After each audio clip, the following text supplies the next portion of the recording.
И денеска продолжува поддршката од високи сегашни и поранешни европски и американски државници за референдумот за името. По австрискиот канцелар Себастијан Курц со видеопорака на македонските граѓани им се обрати и францускиот председател Емануел Макрон. Во неа вели дека ниту еден договор не е совршен, но дека овој со Грција овозможува иднина за земјата. Voilà, mes chers amis, mesdames et messieurs, le message simple, clair, humble que je voulais vous passer.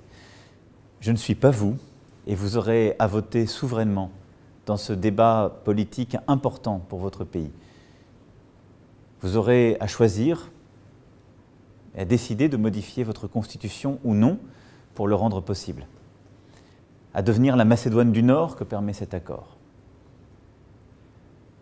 Je m'engage fortement pour le oui, et je crois très fortement que cet accord est bon pour vous, pour toute la région et pour l'Europe.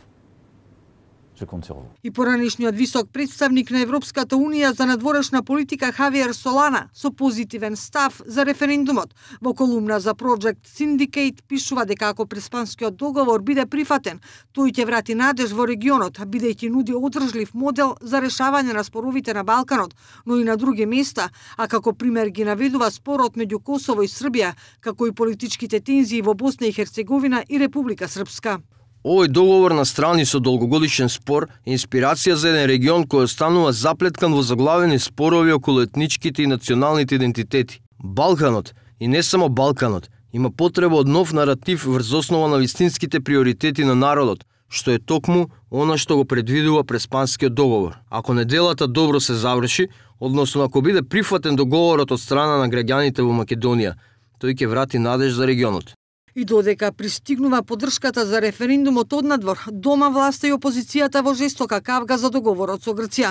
Неодамна ВМРО ДПМН ја обвини владата дека на незина адреса стигнале уставни измени во делот на промената на името, кои треба да се случат до крајот на декември годинава, напишани од Грција. За подпредседателката на СДСМ Радмила Шетенинска, ваквите информации се лаги и невистини. Лагите се тука за да не ни дозволат да се фокусираме на суштината. Ние подпишавме договор, тој договор е обврзувачки. Подпишавме договор во кој превземавме обврски, наши се обврските, а не грчки.